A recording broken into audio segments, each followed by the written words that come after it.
Good morning to all of you. सुन पा रहे हैं आप लोग मुझे? Yes sir. ठीक है। आवाज में कोई इको वगैरह कोई इस तरह का दिक्कत तो नहीं है? No sir. ठीक है। तो बता दूं आप सभी लोगों को, और हो सकता है आप लोगों में से कुछ नए लोग आए हुए हों, कि हम लोग कंपटीशन एक्ट 2002 ये पढ़ रहे हैं। हमारे कोर्स में इस बार जो है वो कंपटीशन लॉ है ऑफ इंडिया है। और हमने अपने फर्स्ट यूनिट में कंपटीशंस लॉ का इंट्रोडक्शंस को कवर करने का प्रयास किया हूं, जिसमें हमने आपको बैकग्राउंड हिस्ट्री बताया हूं, कंपटीशंस लॉ के पीछे में क्या रीजंस हैं वो बताने का प्रयास किया हूं। और ये जो हम हिस्टोरिकल अकाउंट्स बता रहे थे कंपटीशंस लॉ किया, तो हम ग्लोबल लेवल पर और नेशनल लेवल पर दोनों को कवर करने का प्रयास इस यूनिट में जो बीत चुका है उसमें किया गया था। ठीक है। आज हम एक नया यूनिट्स लेके आ रहे हैं, और ये यूनिट्स बहुत ही इंपॉर्टेंट, इसमें जो कंटेंट्स हैं वो काफी इंपॉर्टेंट हैं और काफी दिलचस्प भी हैं, इंटरेस्टिंग। क्योंकि इसमें इन्वॉल्व है दो बातें। एक पहली जो थोड़े समय के लिए चलेगी वो ये होगा कि हमारा जो एक्ट है कंपटीशंस एक्ट 2002, ठीक है, ये 2002 कंपटीशंस एक्ट कब से लागू हो पाया, माने ये कमेंस कब हुआ? एक्ट तो 2002 का दिखाई दे रहा है, but when it start functioning. ठीक है। और दूसरे हिस्से में इस यूनिट की हम बात करेंगे कुछ इंपॉर्टेंट डिफिनेशंस। तो डिफिनेशन सेक्शंस में हम जाएंगे और उसमें छोटे छोटे शब्द दिए हुए हैं, कुछ फ्रेजेस दिए हुए हैं, उसका मतलब हम समझने की कोशिश करेंगे। और ये जो डिफिनेशंस हैं, ये डिफिनेशंस जो है वो इतने डिटेल में डील किए जाएंगे कि एक किस्म से कंपटीशंस लॉ में जो इन्वॉल्व जो वेरियस कॉन्सेप्ट्स है, उसमें से कुछ कॉन्सेप्ट्स तो वो पूरी तरीके से इसी डिफिनेशन सेक्शन में कवर्ड अप हो जाएंगी, और कुछ ऐसे कॉन्सेप्ट्स इन्वॉल्व होंगे उस डिफिनेशंस के जरिए कि वो आने वाले किसी दूसरे प्रोविजन के पीछे में जो बैक जो कॉन्सेप्ट्स होते हैं उसका वो प्रीव्यू होंगी। वो ये प्रीव्यू भी इंपॉर्टेंट है। ठीक है। तो चलिए हम लोग प्रयास करते हैं।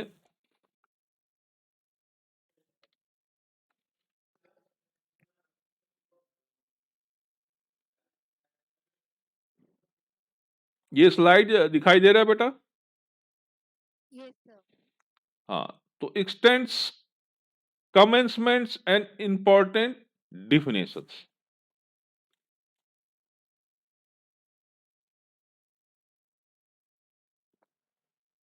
तो कमेंसमेंट की बात कर लेते हैं। Commencement of competitions act 2002। तो फैक्ट बाय फैक्ट मैं आपको ये बताऊं कि ये जो कंपटीशंस एक्ट था ये लेजिस्लेचर के द्वारा कब पारित हुआ? 13th of the January 2003। ठीक है। 13 जनवरी 2003 को ये जो है आपका, अब देखिए यहां पर क्या है समझने वाली बात। एक्ट है आपका 2002, और लेजिस्लेचर के द्वारा पारित हुआ 2003 को। और आपको ये बताऊं, और आपको जान करके थोड़ा और जिज्ञासा होगी और इंटरेस्ट आपको लगेगा कि जो एक्ट था, that act was to come into the force from the date to be notified by the central government in the official gazette।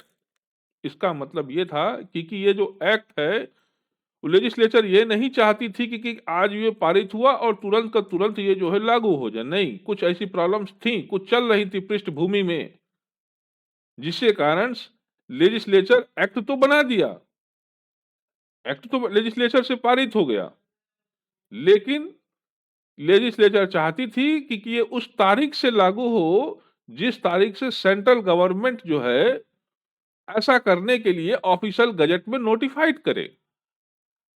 और accordingly the notification was issued by the central government, जहां पर कि 31 मार्च 2003 जो था, that was specified as appointed date. तो वो तारीख जो है वो रखी गई 31 मार्च 2003 को। लेकिन वाई दिस नोटिफिकेशंस केवल कुछ ही प्रोविजंस थे एक्ट के, और सभी प्रोविजंस नहीं थे, केवल कुछ प्रोविजंस को इन्फोर्स किया गया, सम प्रोविजंस। और बहुत सारे जो दूसरे प्रोविजंस थे उनको कब से शुरू किया गया नोटिफिकेशन के जरिए लागू, तो उनको लागू किया गया उन 19 ऑफ जून 2003 से, 2003 को। ठीक है, तो most other provision came into force wide notification dated 19 जून 2003, और देयर आफ्टर, और उसके बाद में 20 जनवरी और 20 ऑफ द दिसंबर 2007 को कुछ और दूसरे प्रोविजंस को नोटिफाइड किए गए। अब आप ये सोच रहे होंगे कि कैसा क्या हो रहा होगा भाई, क्यों नहीं सरकार जो है वो एक साथ सारे प्रोविजंस को लागू कर देती थी। तो वो जिज्ञासा आपके अंदर में बनी हुई है, वो उसको जाने। लेकिन उसके पहले कुछ और इंटरेस्टिंग फैक्ट आपको बताऊं इस एक्ट के पीछे में क्या है। ये जो कंपटीशंस कमीशन ऑफ इंडिया था, competitions commission of the India, इसको स्टेब्लिश होना था 14 अक्टूबर 2003 को।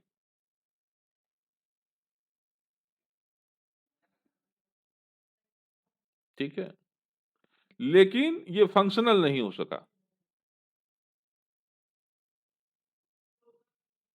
नहीं फंक्शनल हो सका। कारण था कि एक रिट पिटीशन जो कि सुप्रीम कोर्ट के समक्ष में पेंडिंग था, तो किसी ने रिट पिटीशन के जरिए कंपटीशन कमीशन ऑफ इंडिया मतलब है ना को लेकर के चुनौती दे दिया था। और ये जो डिस्पोज ऑफ किया गया सुप्रीम कोर्ट के द्वारा इस रिट पिटीशन को, वो 2005 में डिस्पोज ऑफ किया गया। तारीख था 20 ऑफ द जनवरी 2005। और अपेक्स कोर्ट ने फिर इस बात को स्टेब्लिश किया कि क्या कहा अपेक्स कोर्ट ने, सुप्रीम कोर्ट ने, कि इफ एन एक्सपर्ट बॉडी, देखिए याद समझिएगा, if an expert body is to be created by the union government. अब चूंकि यूनियन गवर्नमेंट क्यों, why not the state government, because तो कंपटीशन एक्ट है that come under the union list. So यहां पर पैरेलली कोई स्टेट लॉ नहीं हो सकती, केवल एक लॉ होगी, वो होगी सेंट्रल की लॉ, जिसको कि सारे स्टेट और स्टेट के स्टेक होल्डर्स भी ऑब्लाइज्ड होंगे, मतलब वो बाध्य हैं इसको मानने के लिए, है ना। तो कोर्ट ने कहा कि if an expert body is to be created by the union government, तो it might be appropriate for the government means state government to consider the creation of two separate body.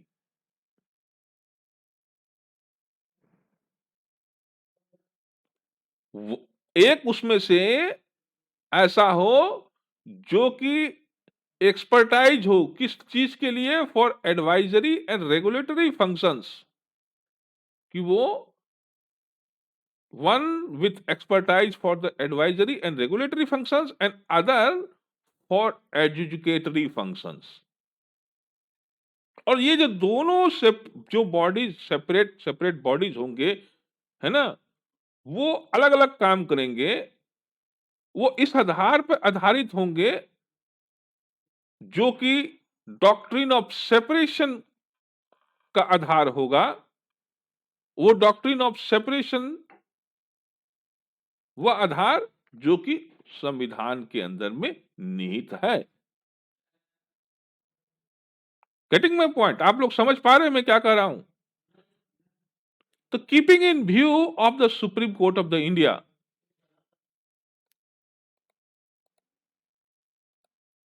ठीक है, तो keeping in view the supreme court of the India, तो competition act 2007 was enacted। Competition amendment act है ये, ध्यान रखिएगा। The competition amendment act, तो एक अमेंडमेंट एक्ट लाया गया 2007 को। और ये जो कंपटीशन अमेंडमेंट एक्ट 2007 था, उसमें कई सारी बातें हुआ करती थी। आप इसको देखेंगे कंपटीशन अमेंडमेंट, है ना, बिल 2007 का, तो आप देखेंगे कि ये 30-40 पेज से कम का नहीं था और उसमें बहुत सारी बातें कही गई थी। लेकिन उनमें से कुछ बातों को मैं हाइलाइट्स कर रहा हूं आपको, ठीक है, ABC ऐसे करके मैं हाइलाइट्स कर रहा हूं आपके समक्ष। तो वो क्या क्या था उसको थोड़ा सा ब्रीफ में हम लोग जानने के प्रयास करते हैं। तो ये जो कंपटीशन अमेंडमेंट एक्ट 2007 था, ये कहती थी कि द कमीशन, जो कंपटीशन कमीशन होगा, shall be an expert body. ये एक तरह का एक्सपर्ट बॉडी होगा which would function as a market regulator, जो काम कैसा करेगा, मार्केट को रेगुलेट करने का, for preventing and regulating anti competitive practices. ठीक है, तो एंटी कॉम्पिटिटिव प्रैक्टिस ना हो, अगर हो रहा है तो उसको किस तरीके से रेगुलेट किया जाए, तो इसके लिए मार्केट रेगुलेटर की जरूरत होगी। और जो कंपटीशन कमीशन ऑफ इंडिया होगा, वो काम करेगा मार्केट रेगुलेटर की तरह। साथ ही साथ एंड लगा हुआ है, and it would also have advisory and advocacy function in its role as a regulator. तो जब ये रेगुलेटर का काम कर रहा होगा, तो ऐसा नहीं है कि ये एडवाइजरी फंक्शन नहीं करेगा, तो वो रेगुलेटर के साथ साथ में वो एडवाइजरी फंक्शन का भी काम करेगा।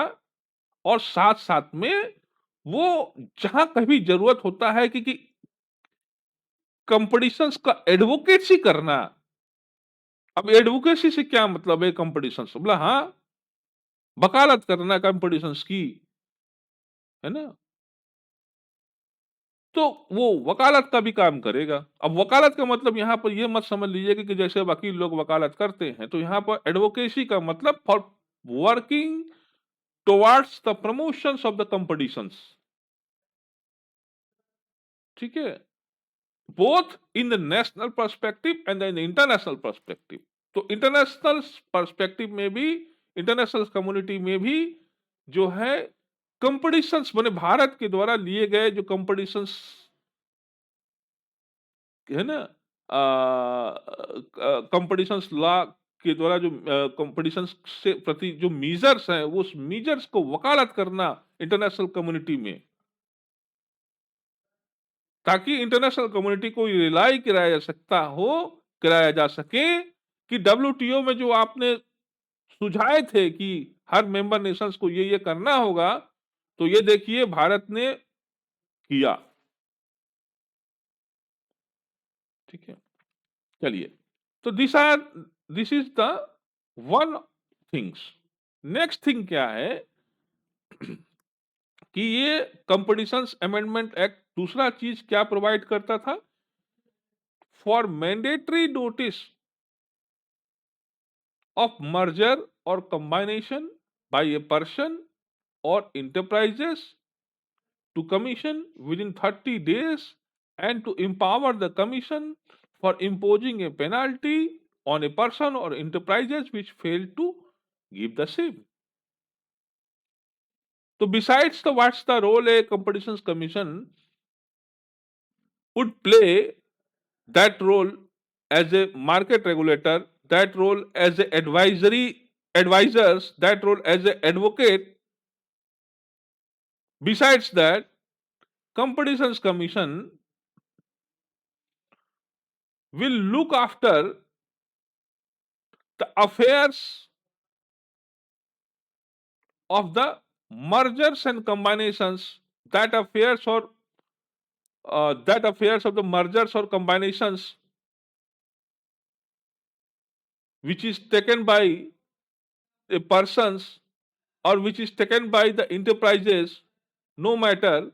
But if a merger or combination is going to take places, then it is necessary for them to give a 30-day prior notice to the commissions and without fail. And if they fail, then Competition Commission of India would start playing role as a regulator by what would be the measures? The measures would be that Competition Commission of the India would be able to impose a penalty on that persons or enterprises which do not observe giving notice to the Competition Commission of the India. ठीक है?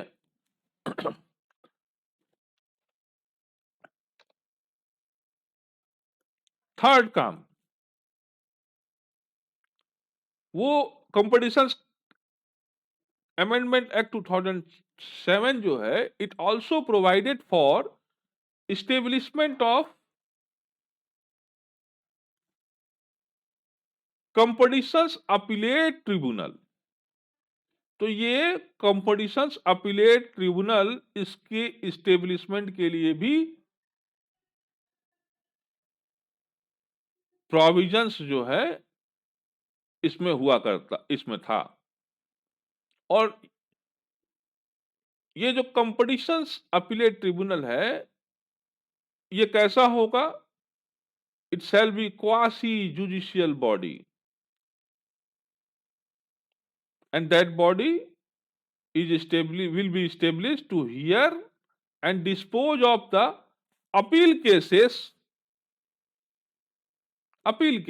against any directions, and that direction which is issued, or any decisions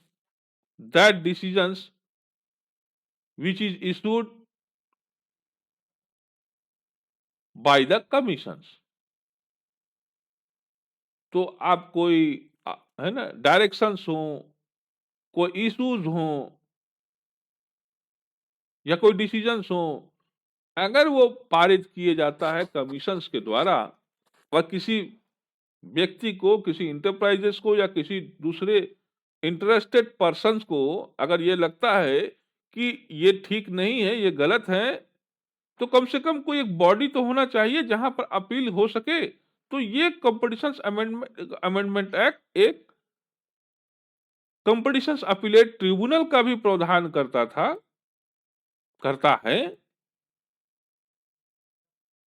है ना।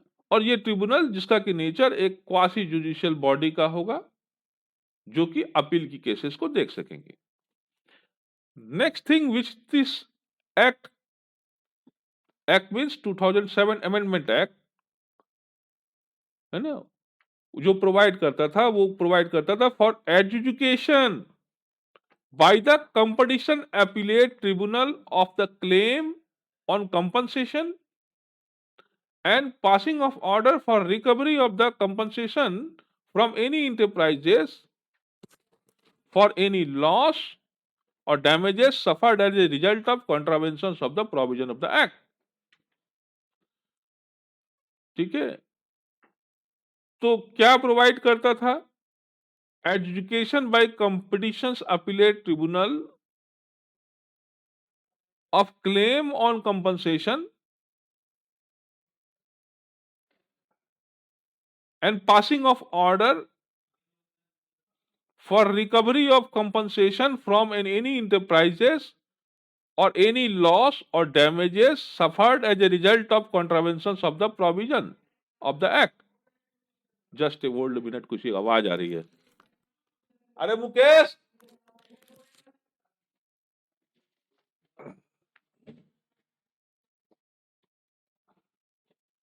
अरे भाई थोड़ा सा आवाज कम बात करिए, आवाज आ रहा तेजी से।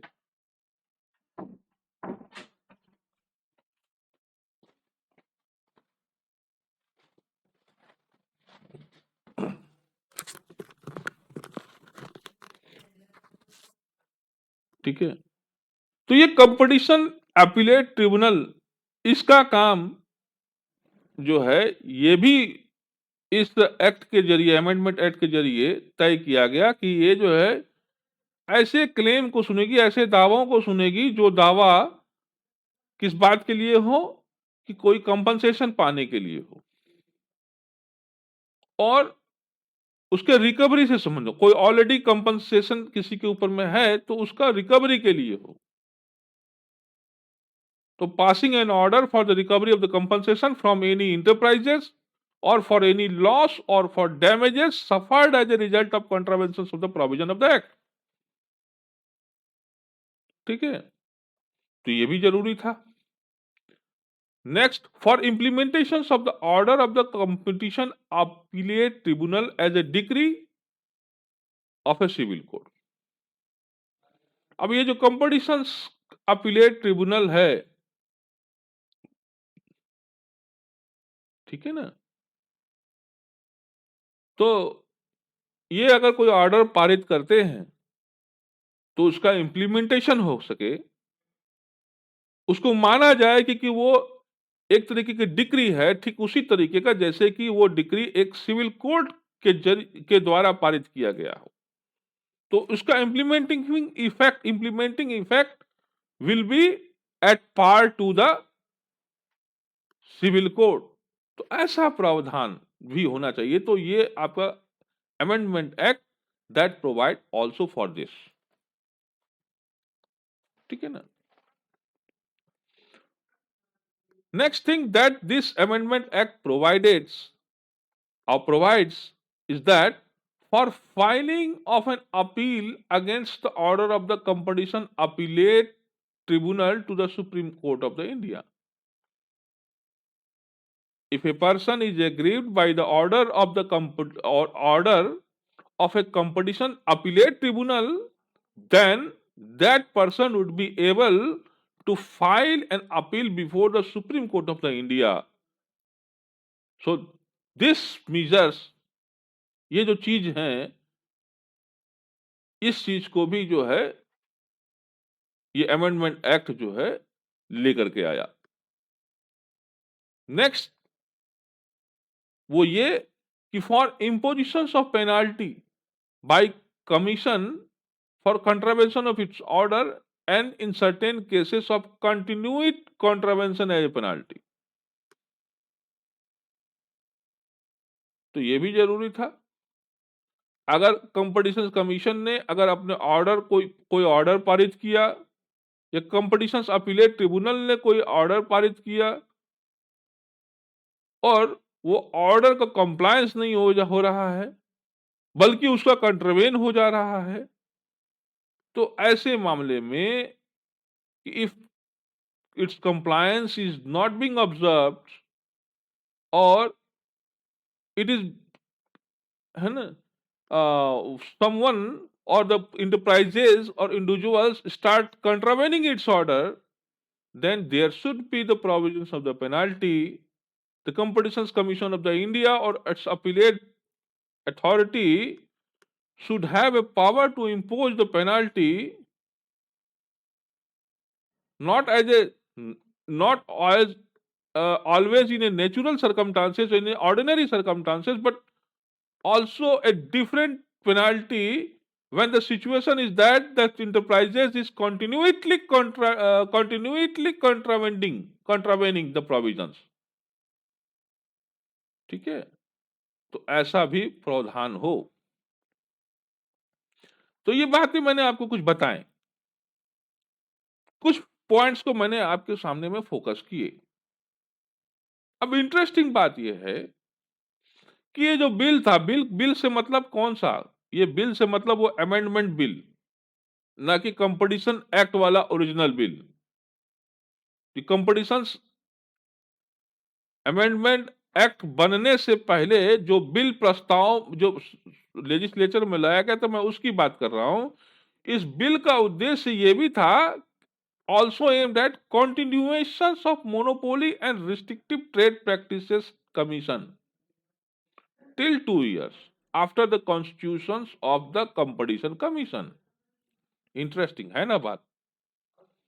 तो बिल का उद्देश्य था कि even if the competition commission of the India came into the existence, even if the already existing body that is the MRTPC, माने monopoly and restricted trade practice commission, that already existing body will continue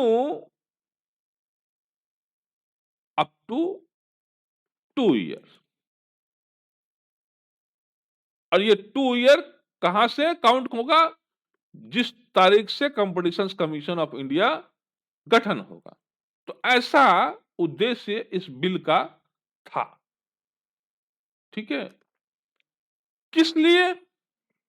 why this 2 year?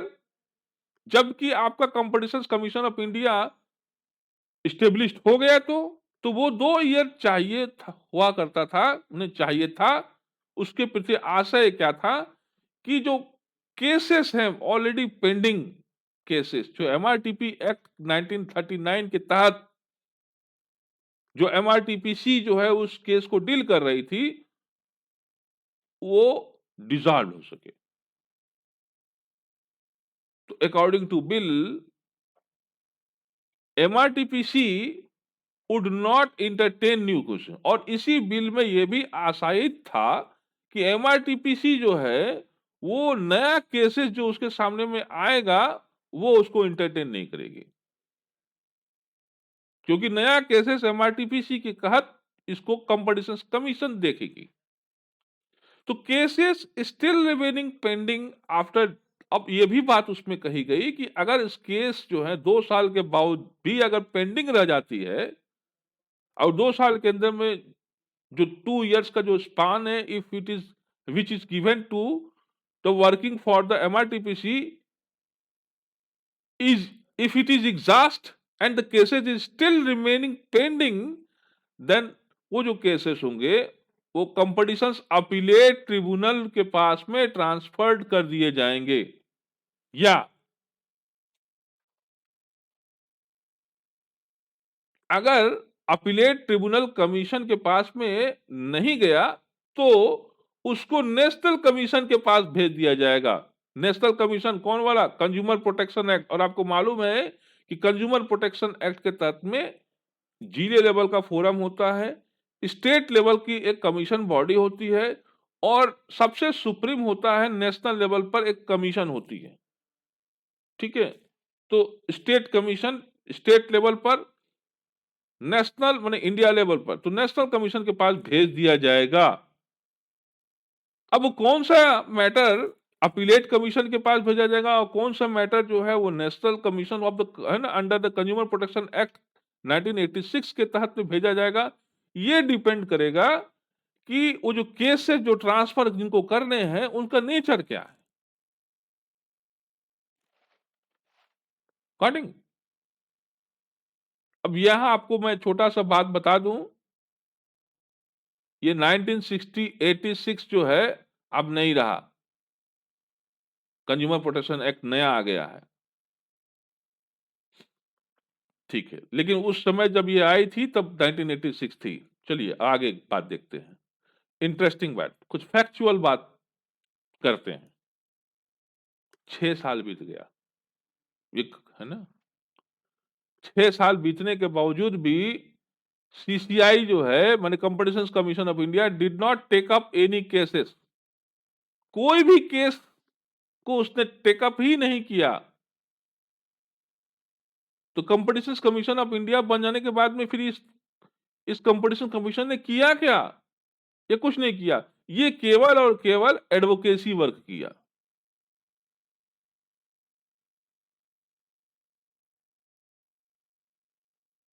ठीक है, तो इसमें members appoint किए जाने थे, एक member, दो मेंबर, तीन मेंबर, इस तरीके। तो शुरुआत में केवल एक ही मेंबर हुए, फिर तीन, ठीक है, लेकिन प्रावधान था कि कंपटीशन कमीशन में टोटल 7 मेंबर हों। तो 7 मेंबर्स का जो पैनल था वो फाइनली अपॉइंट हुआ आपका 2009 में।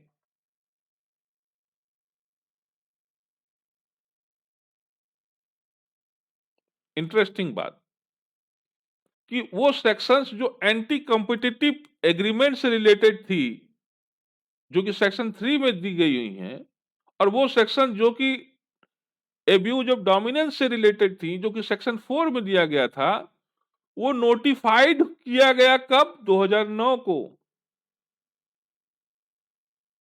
तो competition commission of India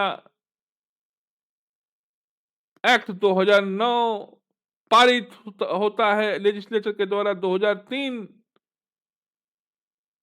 competition commission of India, ये जो बॉडी है वो स्टेब्लिश होता है बाद में, मेंबर्स अपॉइंट नहीं किए जाते हैं,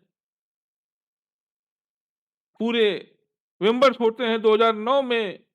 और सारे के सारे कंपटीशन एक्ट में जो प्रोविजंस हैं वो एक साथ सब नोटिफाइड नहीं होते हैं, वो अलग अलग समय पर नोटिफाइड होते हैं। जरा सोचिएगा, जरा समझिएगा, ऐसी परिस्थितियों में आपका कंपटीशन कमीशन एक्ट जो है वो, है ना, और इसमें इसका ये जो मैशनरीज है, आप इसको आप समझने की प्रयास कर रहे हैं। तो 2011 आ गया इस तरीके से, और अभी तो आपको ये बताया कॉम्पिटिटिव एब्यूज ऑफ डोमिनेंस, और जो कंबाइनेशंस था, मर्जर, याद कीजिए मैंने आपको क्या बताया था कि राघवन कमेटी की जो सुझाव थी, उस सुझाव के अनुसार 3 मेन पॉइंट्स थे जो कि जिसको कि रेगुलेट करने की जरूरत थी। एक एंटी कॉम्पिटिटिव एग्रीमेंट, दूसरा एब्यूज ऑफ डोमिनेंस, और तीसरा कंबाइनेशन, जिसको आप मर्जर भी कहते हैं समटाइम्स। और ये तीन के तीनों वही चीज जिसको कि रेगुलेट करने या जिसका पर्पज, जिसके के लिए कंपटीशन एक्ट लाया ना था, वही अपने आप में देरी से नोटिफाइड हुए। कुछ 2009 में नोटिफाइड हुए और कंबाइनेशन ऑफ प्रोविजंस तो 2011 में नोटिफाइड हुए। तो जो कंपटीशन कमीशन ऑफ इंडिया, और उसके बाद में एक और भी चीजें आपको जाननी चाहिए कि ये सब तो ठीक, competition commission of India procedure in regard to transaction of business relating to combinations regulation act, regulation 2011, ठीक है। तो कंबाइनेशन से रिलेटेड जो रेगुलेशंस है, ठीक है, कंपटीशन कमीशन का, वो आया 2011 में,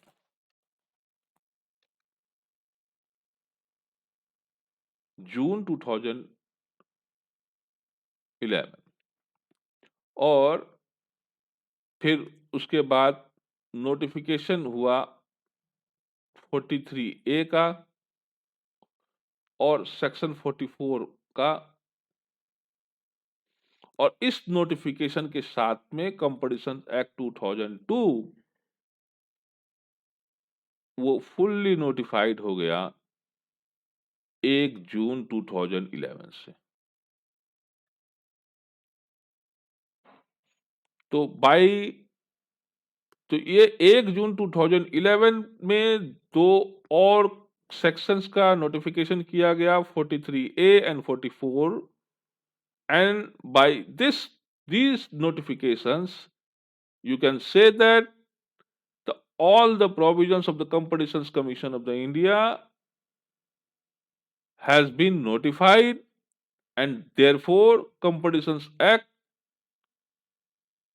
started its functioning with its full force from June 1st, 2011. Got it?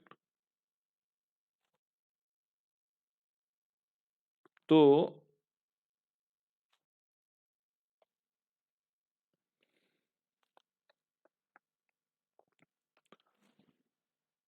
और भी है। अभी तो ये मैं आपको ये बताने का प्रयास किया कि ये जो प्रोविजंस है, मैंने कंपटीशंस एक्ट के जो ये एक प्रश्न आता है आपके पास में कि ये कमेंस कब हुआ। तो आपने देखा कि कमेंस होने के में पीछे में बैकग्राउंड में क्या क्या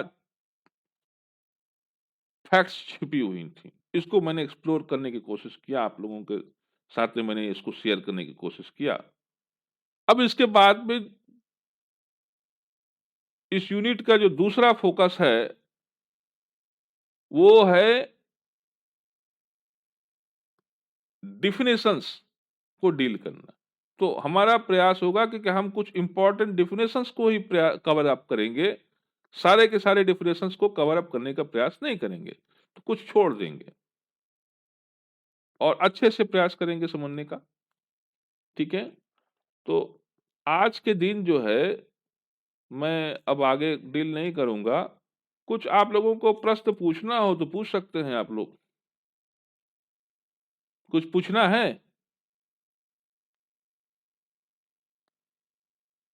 एक छोटा सा डाउट था। हाँ बोलो।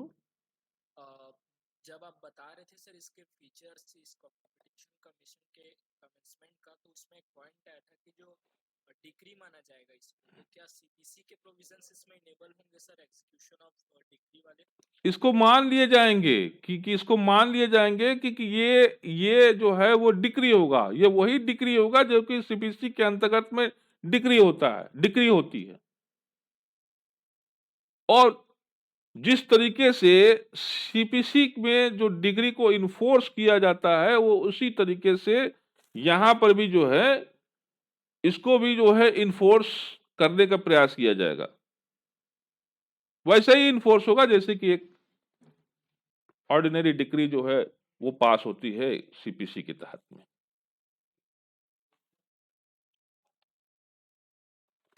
तो कल हम लोग मिलेंगे, अभी आप लोग बने रहिए।